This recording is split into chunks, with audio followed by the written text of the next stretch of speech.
It was supposed to be a celebration, my 68th birthday.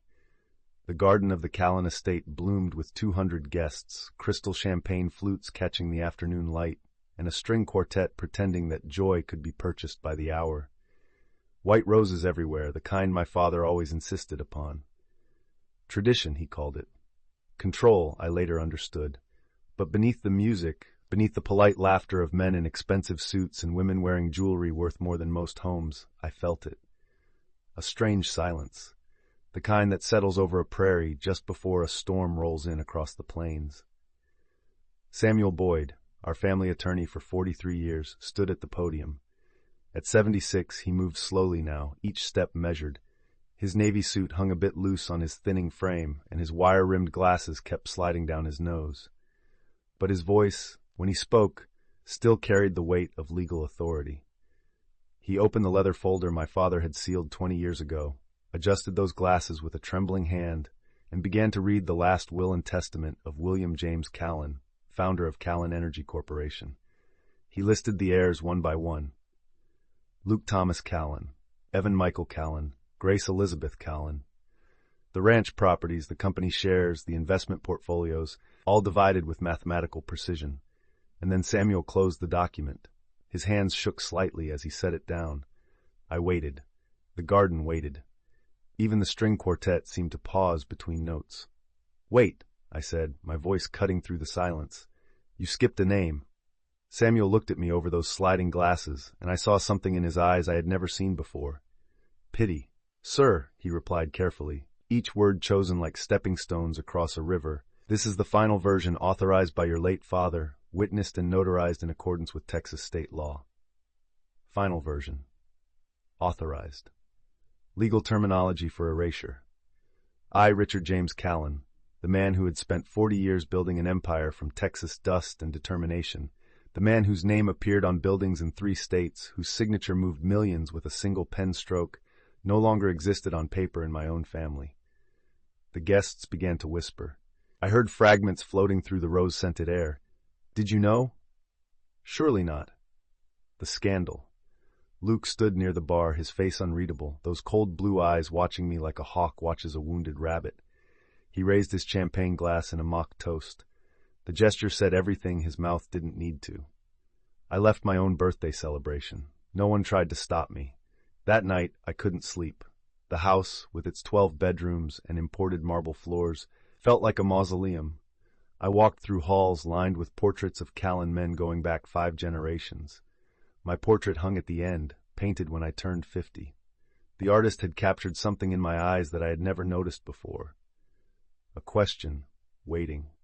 I found myself descending to the old cellar beneath the west wing.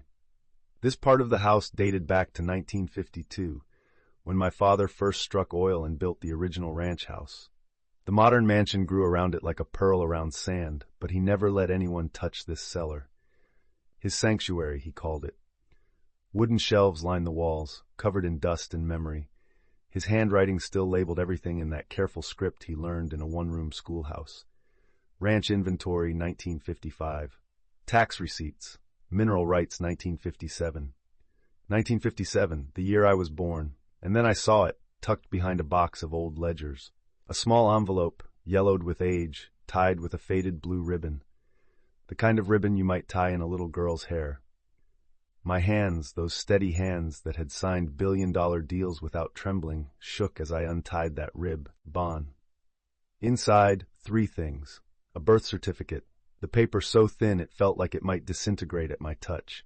A faded photograph of a young woman I didn't recognize, standing in front of the ranch house, squinting into the sun, and an old cassette tape, the kind we used to record family messages in the 70s. The ancient tape player sat on the shelf exactly where my father left it. I plugged it in. The machine clicked and whirred, protesting decades of silence. Then, through layers of static, a woman's voice. Soft, educated, with a hint of East Texas accent she probably tried to hide. "Richard, if you're hearing this, your father already knows the truth. You're not his blood, but you are his heart. Don't hate him for what he did. He was protecting his world. Hate me, if you must hate someone. I should have been stronger. I should have fought. But I loved you enough to let you have the life I could never give you. The blue ribbon was yours from your first birthday. I kept it all these years. Keep it now. And remember, a name is just a name. But love, real love, that's what builds a person. The tape clicked off. The cellar light flickered once, as if the house itself was taking a breath, and I felt my name, the name I had carried for 68 years, fall away like dust from an old book. The headlines hit before sunrise. Someone at the party, some friend with a smartphone and no loyalty, had already sold the story. Callen dynasty inheritance dispute. Is Richard Callen really a Callen? Billionaire bastard bombshell. The words glowed on my phone screen at 5 in the morning. I sat in my study, still wearing yesterday's clothes, the blue ribbon wrapped around my wrist like a promise. Martha, my wife of 39 years, stood in the doorway. Her silk robe, the cream-colored one I bought her in Paris, seemed too elegant for the moment. Her carefully maintained blonde hair, usually perfect, hung loose around her shoulders. At 65, she still carried herself like the Dallas debutante she once was, but her hands gripped the doorframe too tightly. "The phone won't stop ringing," she said quietly. "The club, the charity board, everyone. Let it ring." "Richard, we need to control this narrative." "There is no narrative, Martha. There's just truth." She looked at me like I was a stranger. Perhaps I was. By 9 that morning, I walked into the Callen Energy boardroom. 27 floors above downtown Houston, floor-to-ceiling windows overlooking the city I helped build. The long mahogany table where I had made decisions that affected thousands of lives. My chair at the head, empty, waiting. Luke sat in my seat. He wore one of his three-piece suits, this one in charcoal with subtle pinstripes that probably cost $5,000. His dark hair slicked back with that expensive pomade that made him look like a 1920s oil baron. Those blue eyes, so much colder than his grandfather's, met mine without flinching. "You shouldn't be here, Dad," he said. "Not Richard. Not father, just Dad," and the word sounded like an accusation. "This is still my company," I replied. "Is it?" Evan spoke from the window. "My middle son, always the observer. His sandy hair loose around his shoulders, wearing faded jeans and a vintage Grateful Dead shirt to a board meeting. Paint stains on his fingers from whatever canvas he was working on. You always said blood doesn't matter, Dad. Guess we'll see if you meant it." The board members shifted uncomfortably in their seats. Faces I had known for decades suddenly couldn't meet my eyes. Luke leaned back in my chair, making himself comfortable. "The shareholders are nervous. Stock dropped 3 points this morning. They're questioning leadership stability." Leadership stability? I felt something cold settle in my chest. "I built this company from a single oil well and a prayer." "William Callen built this company," Luke corrected. "You just ran it." The words hung in the air like smoke. Grace entered quietly, as she always did. My daughter, my youngest, carrying a leather folder against her chest like a shield. Her auburn hair pulled back in that professional style she adopted after law school. Those green eyes, so like her mother's, held something Luke and Evan had lost. Compassion. "The lawyers are here," she said softly. "Both sides. Both sides, as if we were preparing for war." I left that boardroom, walked past the receptionist who had said good morning to me every day for 18 years, and now looked at her desk instead. Took the elevator down 27 floors, each number lighting up like a countdown to something I couldn't name yet. I found Samuel Boyd in his office on Travis Street, the old building where Houston's legal work still got done before it moved to glass towers. His secretary, a woman who remembered when typewriters clicked instead of keyboards, showed me in with sad eyes.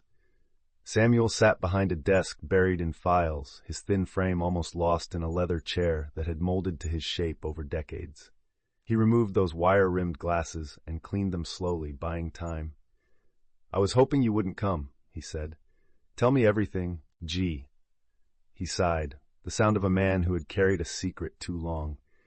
"Your mother worked on the Callen Ranch in 1957. Her name was Helen Hayes. She came from East Texas, educated beyond what was common for women then. Engineering degree from a small college. Your father hired her to help design the first refinery systems." The room tilted slightly. "She was an engineer?" "One of the best. The innovations that made Callen Energy profitable in those early years? Many came from her designs, but she was a woman and poor, and in 1957 Texas, that meant her name appeared on nothing official." Where is she? Samuel replaced his glasses slowly. Willow Creek Nursing Home. About 60 miles south. She had a stroke 2 years ago. Doesn't speak much anymore. I've been paying her bills from a trust your father set up. Anonymous, of course. Of course. Anonymous charity for the woman who built his empire. The woman who gave him a son. Does she know? I asked. About me? She's always known, Richard. She's the one who insisted you never be told. She wanted you to have the life she couldn't give you. I stood, my legs unsteady. I need her address. Samuel wrote it on a piece of paper with a fountain pen, his lawyer's handwriting precise and final. As he handed it to me, he spoke quietly.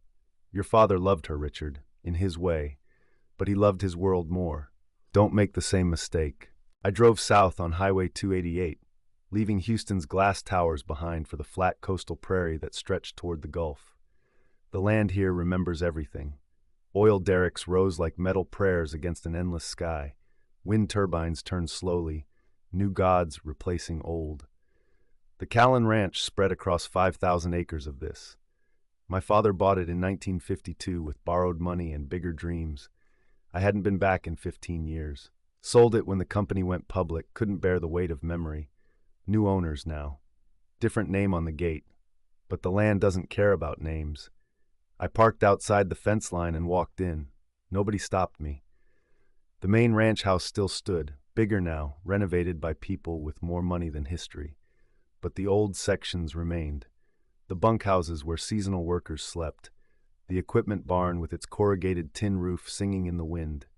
The back pasture where my father used to take me to watch storms roll in across the prairie. I found it in the northeast corner, behind a grove of live oaks that had been saplings when I was born. A patch of ground surrounded by wild grass and black-eyed Susans. No stone, no name, just a wooden cross, weathered gray by sun and rain, leaning slightly to the east, like it was tired of standing. Someone had been here recently. Fresh flowers, grocery store daisies, lay at the base, the kind gesture of someone who remembered. I sat in the dirt beside that nameless grave. My expensive slacks would be ruined. I didn't care. The earth was warm from the afternoon sun. The wind carried the smell of crude oil and wildflowers, the scent of Texas itself. I pulled out the cassette player and the tape. Somehow out here it seemed right to play it again. Her voice drifted across the prairie. Be proud, Richard. Even if the world forgets me, remember, love built you.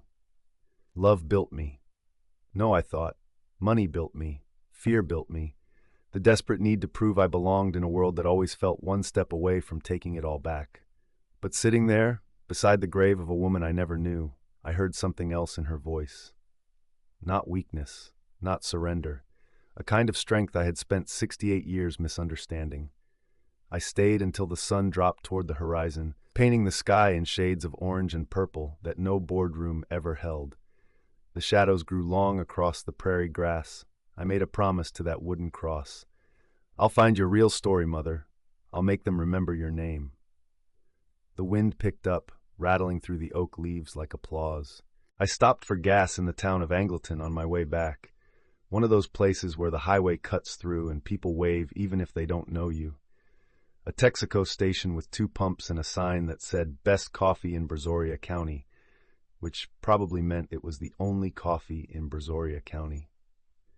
While I waited for the tank to fill, she appeared. Just walked up to my car like she had been expecting me. Clara Hayes. I knew her name before she said it, the way you sometimes recognize family, in the angle of a jaw or the set of shoulders. She was 72, but looked younger in that way people who work with their hands often do. Short silver hair cut practical at her chin, steady gray-blue eyes that had witnessed too much and forgiven anyway. She wore a plaid flannel shirt despite the heat, faded Wranglers, and work boots with steel toes. A turquoise ring on her right hand caught the late afternoon light. "You're looking for Helen," she said. Not a question. "How did you know?" "Because she was my aunt, and I've been waiting 40 years for someone from that family to finally come asking the right questions." We sat at a corner table in the attached diner, the kind of place with vinyl booths and waitresses who called everyone honey. Clara ordered coffee, black. I ordered the same, though I hadn't drunk diner coffee in decades. Helen was the smartest woman I ever knew. Clara began, her rough hands wrapped around the chipped mug. Got a scholarship to Texas Tech in 1953. Engineering. You know how rare that was? A woman in engineering? From a poor family? I nodded, unable to speak.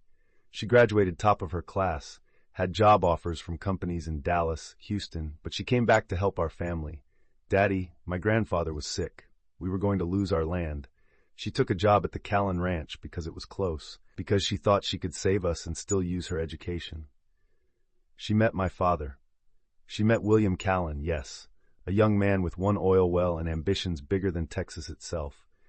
He recognized her brilliance immediately, started asking her opinions on everything: equipment, drilling techniques, refinery design. She would draw up plans at night, bring them to him in the morning. Clara pulled out her phone, scrolled through photos, and handed it to me. A faded blueprint, photographed and preserved digitally. Complex piping systems, innovative cooling designs, calculations in precise handwriting. This is the original design for the Callen Refinery No. 1, the one that made your family's fortune. Helen drew this in 1956. Your father built it exactly as she designed, worked perfectly, more efficient than anything else in the state at that time. I stared at the blueprint. In the bottom right corner, in that same careful script, H. Hayes, engineer. She signed her work, I whispered, always, until she couldn't anymore. Clara took back her phone, scrolled to another image, a photograph from 1957. My father, young and handsome in work clothes, standing next to Helen in front of the newly completed refinery. She barely came up to his shoulder. A simple cotton dress, her brown hair tied back, that silver cross necklace. But her eyes held such pride, such certainty. That's the only photograph she kept, Clara said. Taken the day the refinery went operational. 3 weeks later, she knew she was pregnant with you. 4 weeks after that, William offered her money to disappear. The coffee turned bitter in my mouth. She refused the first time, said the baby was his responsibility too. He told her he would marry her, give you his name, but only if she signed away every claim to her work. Every design, every innovation. It would all belong to Callen Energy, and her name would appear on nothing, the price of legitimacy. She signed. No, Clara's eyes hardened. She refused. Her work was her legacy, that you would be proud one day to know your mother was an engineer who helped build an industry. So William made a different offer. He would raise you as his son, give you every advantage, but Helen had to leave. Completely. Forever. And sign away her work. Why would she agree to that? Because 3 months later, William married Elizabeth Whitmore, the daughter of the biggest oil investor in Texas. The marriage that turned his one well into an empire. He convinced Helen that you would have a better life as Richard Callen, heir to a fortune, than as the bastard son of a poor engineer. That the world would never respect her name, but they would respect his. Clara pulled out a folded piece of paper from her flannel shirt pocket, yellowed, creased from years of carrying. She unfolded it carefully. A letter, handwritten, dated September 1957. My dearest Richard, when you are old enough to read this, I hope you will understand. I am giving you a name that will open doors mine never could. A father who can give you the world I only dreamed about. I am erasing myself so you can be written into history. Do not mourn me. Do not search for me. Live fully in the life I chose for you. That is all a mother can ask. Build something beautiful. And if you ever doubt yourself, remember you are built from love, even if the world sees only legacy. Your mother, Helen Elizabeth Hayes. The diner blurred. I blinked rapidly, 68 years old and crying over coffee in a truck stop. She never stopped loving you, Clara said quietly. Never stopped checking on you from a distance. I have boxes of newspaper clippings at home. Every article about Callen Energy, every photo of you at charity events. She would clip them out and keep them in scrapbooks, living through your successes because she couldn't live beside you. I need to see her, I said. She's at Willow Creek, but Richard, you need to prepare yourself. The stroke took most of her speech, and her memory fades in and out. She might not recognize you. I need to try. Clara studied me for a long moment, those steady eyes measuring something I couldn't name. Then she nodded. I'll take you tomorrow, but tonight, come to my house. There's more you need to see. Clara lived in a small ranch house 10 miles outside Angleton, the kind of place where the porch light stays on all night and neighbors still wave. Inside, it smelled like pine and old books. She led me to a back bedroom, converted into a storage room. Boxes lined the walls, each carefully labeled in that same practical handwriting. Helen's Designs 1954-1957. Helen's Letters. Helen's Life. Clara opened the box labeled Designs and pulled out rolled blueprints, carefully preserved in plastic sleeves. One by one, she unrolled them on the dining room table. Refinery systems, drilling innovations, safety protocols, environmental controls decades ahead of their time. Each one signed H. Hayes, engineer, each one dated before 1957. These are the foundations of Callen Energy, Clara said simply. These designs, your mother's brain. Without these, your father would have just been another wildcatter who got lucky once and went broke trying again. I spent 3 hours going through those blueprints, those letters, those newspaper clippings of a life lived in shadows. Helen had kept everything, including a small wooden box that Clara brought out last. Inside, wrapped in tissue paper, a child's drawing, crayon on construction paper, faded with time, a stick figure woman and a smaller stick figure boy holding hands. Above them, in a child's uncertain handwriting, me and Mama. You drew that, Clara said softly. You were 4. Your father hired Helen briefly as a household consultant, some excuse to bring her around. She spent one afternoon with you while he was in meetings. You drew this for her. She kept it until the day she had the stroke.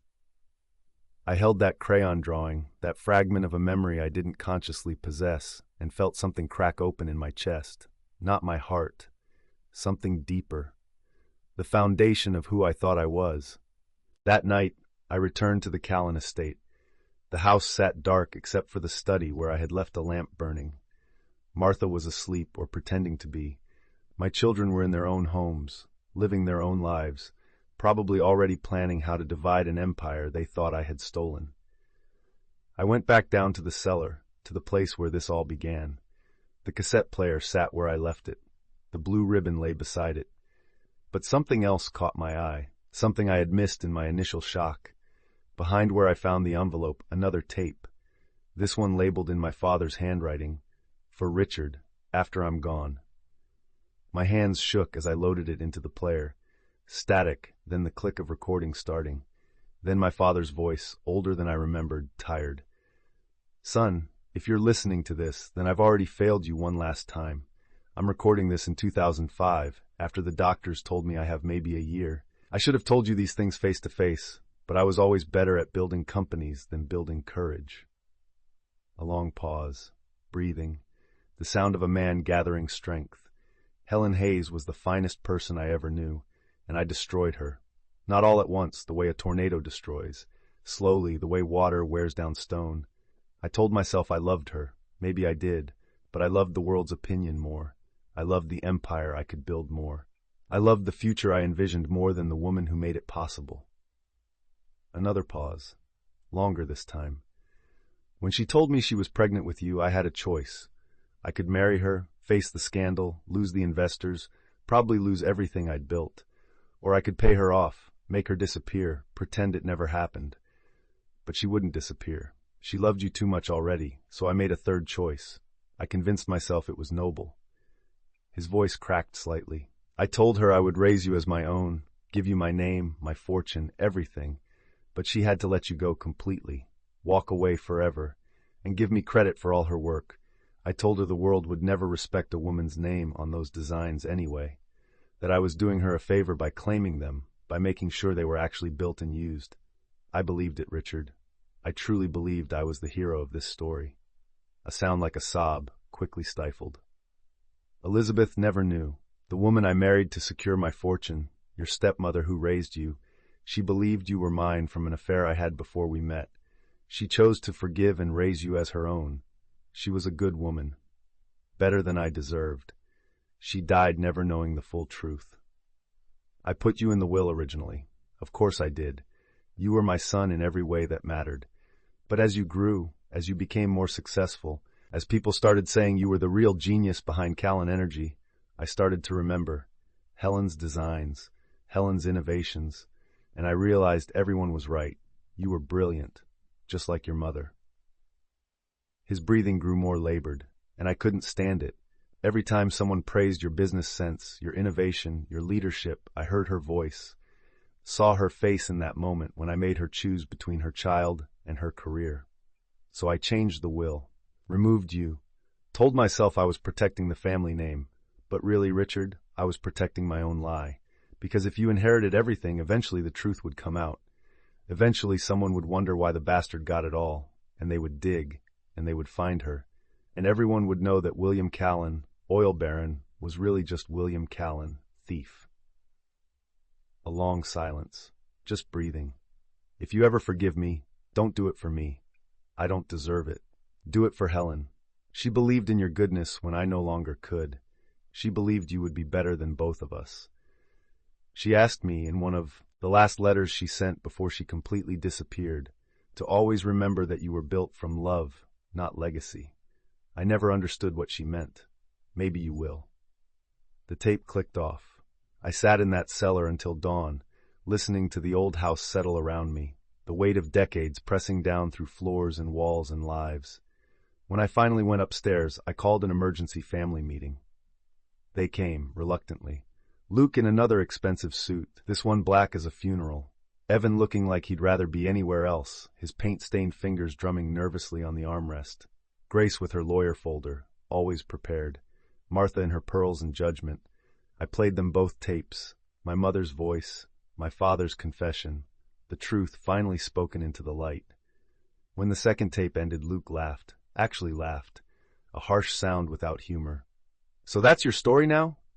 That this whole company, everything we are, belongs to some maid who spread her legs for the boss? That's enough, Grace said sharply. No, let him finish, I said quietly. Luke stood, adjusting his platinum cufflinks. You're not one of us, Richard. You never were. Now everyone knows it. You think playing victim will change that? You think telling sad stories about your poor engineer mother will give you back your place in this family? He walked to the door, stopped, turned back. Those cold blue eyes held nothing but calculation. The board meets tomorrow. We're voting to remove you as chairman. Effective immediately. You can fight it, but you'll lose. The moment that will was read, you lost all your power. All you have left is a name that was never yours to begin with. He left. The door closed with a final sound. Evan stood next, gentler but no less distant. I'm sorry, Dad, I really am. But Luke's right. We can't run a company in the middle of a scandal like this. It's not personal. Not personal, I whispered. What could be more personal? But he left too, unable or unwilling to answer. Only Grace remained. She moved to sit beside me, took my weathered hand in her younger one. Mom, she said to Martha, who stood frozen by the window, give us a moment. Martha looked at me, really looked at me, for the first time in weeks. I saw her trying to decide something. Then she nodded and left, her heels clicking down the marble hallway. I believe you, Grace said simply. I believe Helen Hayes was brilliant. I believe grandfather was a coward, and I believe you are not defined by their choices. The board will still vote me out. Probably. Luke has been planning this for years. He just needed the right weapon. She squeezed my hand. But Dad, maybe losing the company isn't losing everything. Maybe it's finally time to tell the real story.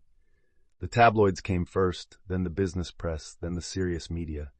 By the end of the week, my face was on every news channel, every website, every newspaper in Texas. Some stories were sympathetic. Most weren't. Billionaire bastard scandal rocks Texas energy. Callen empire built on lies and stolen designs. DNA doesn't lie. Richard Callen isn't a Callen. Martha moved out 3 days after the tapes aired. Not dramatically. Just quietly packed her clothes, her jewelry, her dignified life, and relocated to our penthouse in Dallas. She left a note on the kitchen counter, written in her perfect finishing school handwriting. I cannot be married to a scandal. You understand. I did understand. I had always understood. Ours was a marriage of convenience and companionship, built on the foundation of a name that no longer existed. The investors called emergency meetings, stock prices fell, clients questioned contracts, competitors smelled blood in the water. Luke filed formal papers to remove me as chairman of the board. The vote was scheduled for Friday. He had the votes. I knew he had the votes, had probably spent years cultivating them, waiting for the right moment to strike. Thursday evening, Grace arrived at the estate. She found me in the study, surrounded by file boxes from the cellar. All of Helen's designs spread across every surface, evidence of a genius erased. "Dad, you need to eat something." She set down a bag of Thai food I wouldn't touch. "Did you know," I said, not looking up from a blueprint, "that she designed the safety protocols we still use, the ones that prevented 3 major disasters in the 80s? Everyone credited Father's innovative leadership, but it was her. All her." "I know, Dad. I've been reading everything." I finally looked at her. My daughter, my youngest, who had her grandmother's compassionate eyes, though she never knew to call them that. "I'm going to lose tomorrow," I said. "Lose the company, lose my name, lose everything I thought I built." "Maybe," Grace said carefully. "You never really had those things to lose." That night I couldn't breathe. Literally. My chest tightened like a fist closing around my heart. The room spun. I reached for the desk, but my hand found only air. Grace's voice sounded far away. "Dad! Dad!" The floor rose up to meet me, or I fell. The distinction didn't seem to matter. The ceiling of the hospital room was white. Aggressively white. The kind of white that makes you aware you're still alive because death probably wouldn't be so sterile. "A heart attack," the doctor said. "Mild. Stress-induced. I would recover fully with rest and medication." At 68, I was lucky, he said. Lucky. Grace sat beside my bed, still wearing yesterday's clothes. Her auburn hair, loose and uncombed. Those green eyes, red from crying or not sleeping or both. "You scared me," she whispered. "I scared myself." "The board meeting happened this morning. Luke didn't even postpone it." Her voice carried a bitterness I'd never heard from her before. "They voted. You're out. Effective immediately. Luke is the new chairman. Evan gets VP of operations. I get nothing because I opposed them." I should have felt something. Anger, devastation, loss. Instead, I felt a strange lightness. Like a rope I'd been pulling for 68 years had suddenly been cut. "Good," I said. Grace looked at me like I'd lost my mind along with my company. "Dad, did you hear me? They took everything." "No," I said slowly, the words forming as I spoke them. "They took a company. They took a name that was never mine, but they can't take what I'm going to do next." "What are you going to do?" I reached for her hand, and she gave it to me. "I'm going to tell the truth, all of it, not in defense, not in anger, just the truth. Luke will destroy you. Luke can't destroy what I'm choosing to give away." I discharged myself against medical advice 2 days later. Grace drove me directly to Willow Creek Nursing Home, 60 miles of silence and possibility.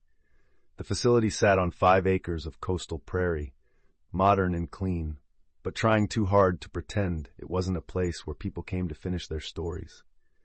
Clara Hayes waited for us in the lobby, wearing the same flannel shirt and turquoise ring, carrying the weight of 40 years of secret keeping. "She has good days and bad days," Clara warned as we walked down the hall. "Today is somewhere in between." Room 147.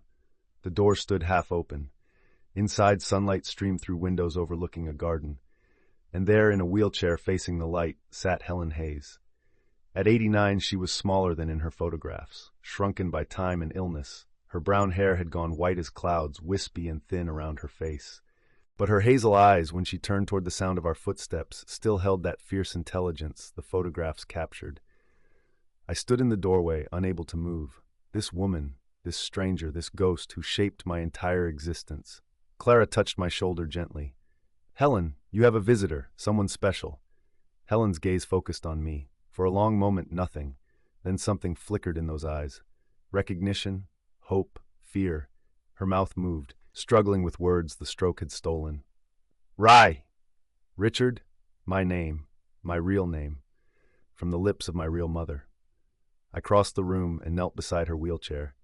This close, I could see the silver cross necklace she wore in the photograph, still hanging around her neck after all these years.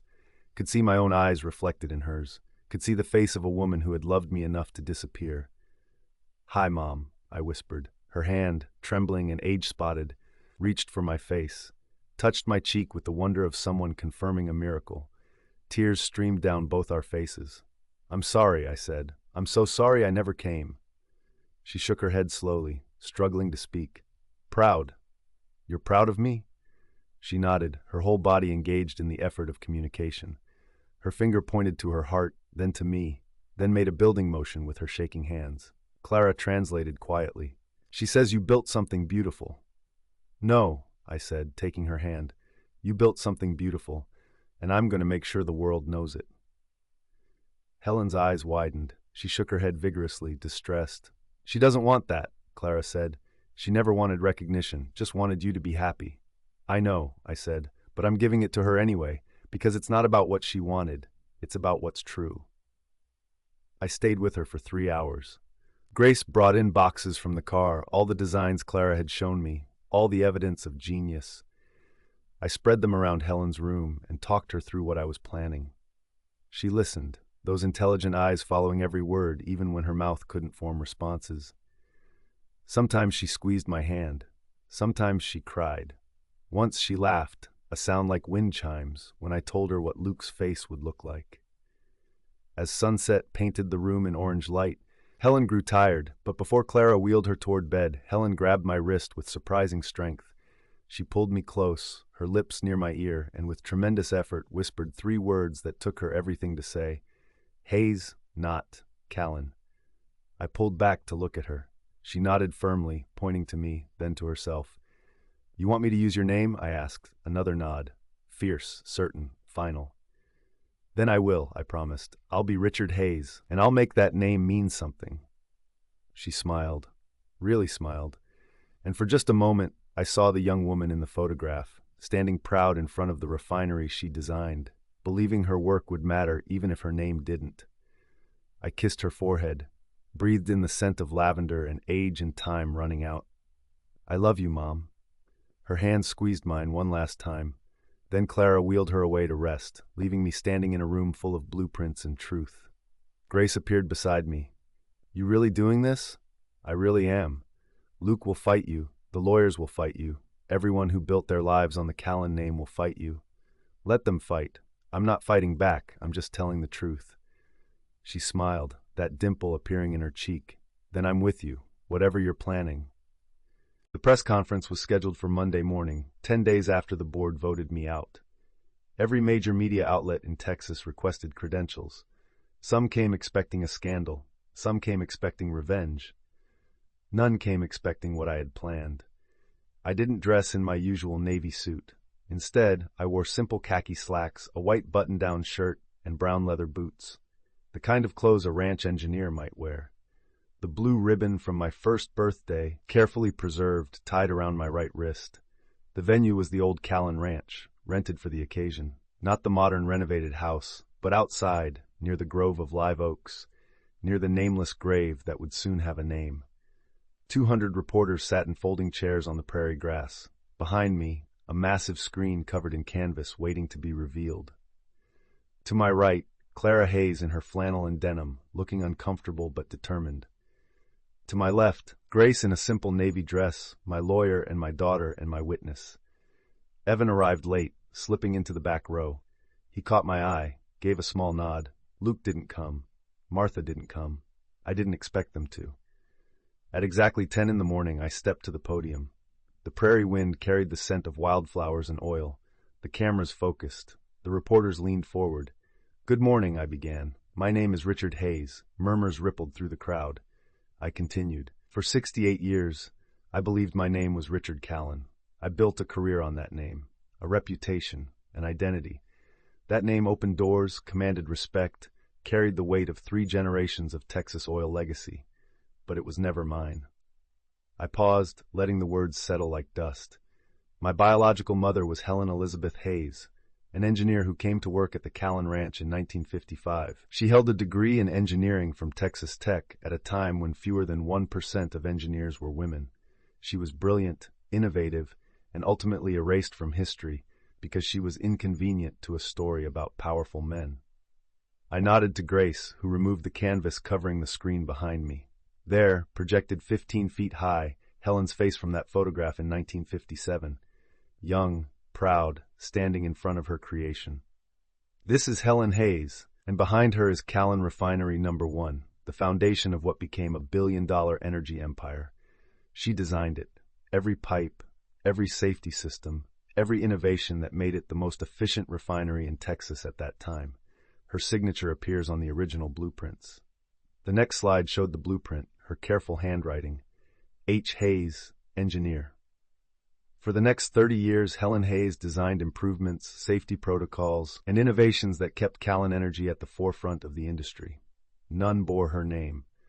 All were credited to William Callen, my biological father, who used her genius to build his empire and then paid her to disappear when she became pregnant with me. The reporters were silent now, pens still, cameras focused. I am not here today to destroy the Callen legacy. I'm here to correct it. The company that bears that name was built on stolen credit and forced silence. It was built on a woman's choice to give up everything so her son could have a better life. And it was built on a man's cowardice when faced with choosing between love and legacy. Another slide. Helen's designs, one after another, each signed, each dated, each brilliant. These designs changed an industry. They prevented disasters. They saved lives. And they were created by a woman whose name appears nowhere in the official history of American energy.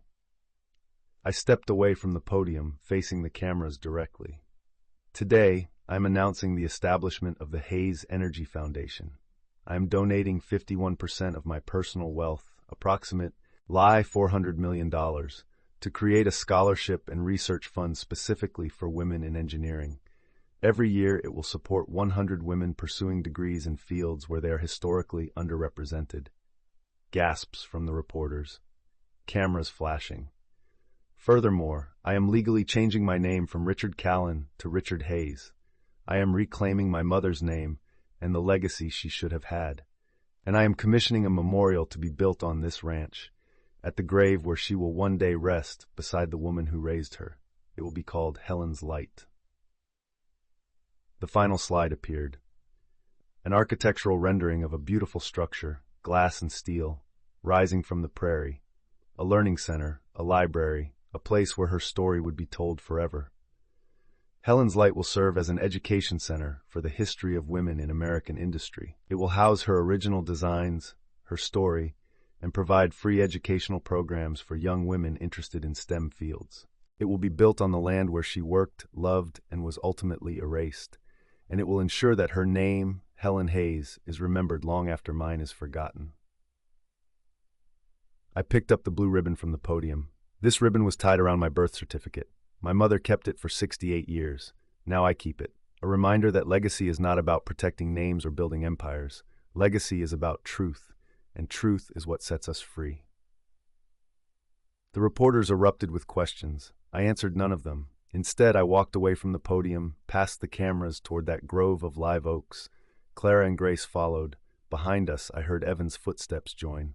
At the grave, workers had already installed a new marker, temporary, until the permanent memorial was complete. But it bore the words that mattered. Helen Elizabeth Hayes, 1935-2025. Engineer, mother, visionary. Love built you. I knelt in the prairie grass and placed the blue ribbon at the base of the marker. The wind tried to carry it away, but I anchored it with a stone. "Thank you, Mom," I whispered, "for building me." Behind me I heard it, slow at first, then building. The sound of applause, the reporters standing, clapping, not for drama, not for scandal, for something simpler and harder to find. Truth. 6 months later, the construction is complete. Helen's Light rises from the Texas prairie like a promise kept. 3 stories of glass and steel, designed to capture the sun and hold it. The architecture firm donated their work. The construction company did the same. Turns out people wanted to be part of a story about justice, even if it came 70 years late. The interior walls display Helen's designs, each one accompanied by the innovation it created, the disasters it prevented, the lives it touched. A timeline runs the length of the main hall, showing what she built and when, correcting the historical record, one placard at a time. The opening ceremony is scheduled for this Saturday, November 15th, Helen's 90th birthday. She's too frail to attend, but we'll live stream it to her room at Willow Creek. Clara promises she'll be watching. I walk through the building one last time before the guests arrive. My footsteps echo on the polished concrete floors. Morning light streams through the windows, casting geometric shadows that shift like time itself. Grace finds me in the library, surrounded by books about women in engineering, all donated, all free for anyone to borrow. "The governor's coming," she says, "and 3 congresswomen. Luke sent a statement declining to attend. I didn't expect him. He's telling everyone you've lost your mind, that you're destroying the family legacy out of spite. Maybe I am, but it was never my family, and the legacy I'm destroying deserved to fall. She hugs me, her head against my shoulder the way she used to when she was small. Mom called. Martha, she wanted me to tell you she's sorry. For what? For not understanding sooner. She said she spent 39 years married to a name and now realizes she never actually knew the man. That makes two of us. Outside, the first guests begin to arrive. Not the society people who came to my 68th birthday. Different people. Scholarship recipients from the Hayes Foundation, young women in jeans and university sweatshirts, carrying the future in their bright faces. Female engineers who wrote to say Helen's story inspired them to share their own experiences of erasure and persistence. Teachers who brought their students to see what one woman's courage built. Clara arrives with a small group from Angleton, people who remembered Helen before she disappeared. They bring stories I've never heard. The time she fixed a truck engine in the dark. The night she helped deliver a baby when the doctor couldn't make it. The way she drew designs in the dirt with a stick, thinking aloud in equations and possibilities. I greet them all, but my eyes keep returning to one empty chair in the front row. Reserved. Waiting. At exactly 2 p.m, a black SUV pulls up. Grace touches my arm. He came. Luke steps out. Still in his expensive suits, this one charcoal with those platinum cufflinks. But something in his face has changed. The hardness smoothed slightly like a stone in a river. He walks past the crowd, ignoring the murmurs, directly to me. Richard, he says, then corrects himself. Father. I wait. He seems to struggle with words, a man who's built his life on confident speech, suddenly uncertain. I read them, he finally says. The designs, all of them. Grace sent me copies. She said I owed it to Helen to at least look. And I was wrong. The words sound like they cost him everything. She was brilliant, and Father was a thief, and I spent 40 years learning to be just like him. A tear runs down his face. Luke, who I've never seen cry, not even at his grandfather's funeral. I don't expect forgiveness, he continues. I removed you from the company. I called you illegitimate. I tried to erase you the same way Father erased her. I'm not here to ask for anything. I just needed to say I was wrong.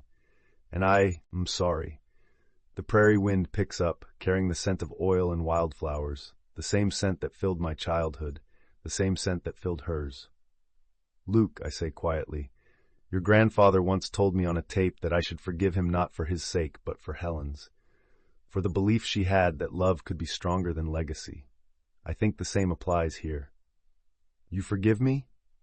I forgive us both, for believing a lie that made us comfortable, for protecting empires instead of truths, for being exactly who we were taught to be. He pulls me into a hug, sudden and fierce. My firstborn son, holding his father in a grip that feels like drowning and surfacing at the same time. When he pulls back, he's openly crying. Can I stay? He asks. For the ceremony? You already have a seat reserved. As Luke sits beside Grace and Evan, I see my family complete for the first time. Not the family I built from a borrowed name, but the family we're choosing to become. The ceremony begins. The mayor speaks. The governor speaks. A representative from Texas Tech talks about Helen's scholarship legacy. Then Clara approaches the podium, the woman who carried her aunt's story for 70 years. Helen Hayes believed in second chances, Clara says, her rough voice amplified across the prairie. She gave Richard a second chance at life. Today, he's giving her a second chance at being remembered. That's not revenge. That's love. The kind of love that builds bridges even after the world has burned them down. Then it's my turn.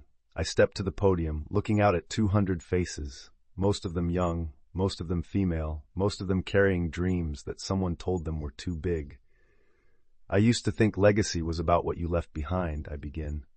Buildings with your name, companies that survive you, money that outlasts your heartbeat. But standing here, in a building that bears my mother's name, I understand legacy differently now. I pause, looking up at the glass ceiling where the sun pours through. Legacy is the truth you tell when lying would be easier. It's the name you claim when denying it would be safer. It's the love you honor even when the world says that love isn't worth remembering. My mother gave me life. Today, I give her back her name. Behind me, the exterior walls of Helen's Light illuminate. LED lights built into the architecture spell out in letters 20 feet high, Helen Elizabeth Hayes, engineer. The crowd stands, applauding. But I'm not looking at them. I'm looking at my phone, at the live stream to room 147 at Willow Creek, where a 90-year-old woman sits in a wheelchair, tears streaming down her face, mouthing words the camera can't hear but I can feel across the distance. Thank you, Richard, my son. The sun sets over the Texas prairie, painting the sky in shades of orange and gold. Helen's Light glows against the twilight, a beacon visible for miles, announcing to anyone who passes that a woman named Helen Hayes once existed here, created here, mattered here. The guests mingle as evening falls, eating barbecue catered by the same diner where Clara told me the truth 6 months ago. I watch Luke talk with Grace, actually listening for once. Watch Evan sketch the building in a notebook, planning a mural. Watch strangers become a community, united by a story about justice, delayed but not denied. Clara finds me standing alone near the grove of oaks, near the grave that now bears a permanent stone marker, inlaid with brass, declaring a name that should never have been forgotten. She passed this afternoon, Clara says softly, about an hour after the ceremony started. The nurses said she was watching the live stream, smiling. They said she whispered beautiful right before she closed her eyes. The words should hurt more than they do. Instead, I feel something like relief, like a mission completed, a promise kept. She knew, I say. She got to see her name in lights. More than that, Clara says. She got to see her son become himself. That night, after everyone leaves, I return to Helen's Light alone. The security guard lets me in without question. I climb to the 3rd floor, to the observation deck that looks out over 5,000 acres of Texas prairie. The land remembers everything. The oil wells, the wind turbines, the dreams of men who built empires on the backs of women whose names they buried. But the land also remembers the truth, waiting beneath the lies, patient as stone. I pull out my phone and call the one person who hasn't spoken to me since the press conference. The call rings 4 times before she answers. Martha, I say. A long pause, then Richard, or should I say Hayes now? Either one, both, neither, I'm still figuring it out. Another, Oz. I saw the ceremony on the news. It was beautiful. She would have been proud. She was, Clara told me, just before she died. I hear Martha's breath catch. She's gone? This afternoon. Watching her name in lights, knowing her story would be told. The silence between us stretches across 6 months and 39 years, and the gulf between who we were and who we're becoming. I'm sorry, Martha finally says, for leaving, for not standing beside you, for being more afraid of scandal than I was committed to truth. I understand. I was that person too for 68 years. Are you happy? She asks. Now that you've burned it all down? I look out at the prairie, at Helen's Light glowing in the darkness, at the stars appearing one by one over Texas like promises. I'm not happy, I say honestly, but I'm free, and maybe that's better. Maybe it is, she agrees softly. Good night, Richard Hayes. Good night, Martha. The line goes dead. I stand there a while longer, watching the night deepen, watching the building's lights pulse like a heartbeat against the dark. Before I leave, I place one more thing at Helen's memorial downstairs. The original cassette tape, preserved in a glass case with a placard beside it. The voice of Helen Hayes, recorded in 1972, speaking to the son she gave away so he could have a better life. She told him, a name is just a name, but love, real love, that's what builds a person. This building stands as proof that she was right. I walk out into the Texas night, the blue ribbon still tied around my wrist. My truck waits in the parking lot, dusty and ordinary, no longer requiring the expensive vehicles that announced my importance. As I drive away, I watch Helen's Light grow smaller in the rearview mirror, but no less bright. A woman's name, glowing in the darkness. A truth that refused to stay buried. A love that lasted 70 years and will last 70 more. My name is Richard Hayes. I am the son of an engineer who changed an industry. I am the heir to a legacy of innovation and sacrifice. I am 68 years old, and I am finally home. The prairie stretches endlessly ahead, dark and full of possibility. I drive into it toward whatever comes next, carrying nothing but the truth and a blue ribbon, and the knowledge that some legacies are built not on what you take, but on what you choose to give back. The stars wheel overhead, the road unrolls, and somewhere in the darkness, I swear I hear her voice, carried on the wind, whispering the words she recorded 50 years ago. Be proud, Richard. Even if the world forgets me, remember, love built you. I am proud, Mom, and the world will never forget you again. Thank you for watching Unbelievable Life. Life, sometimes more dramatic than any drama.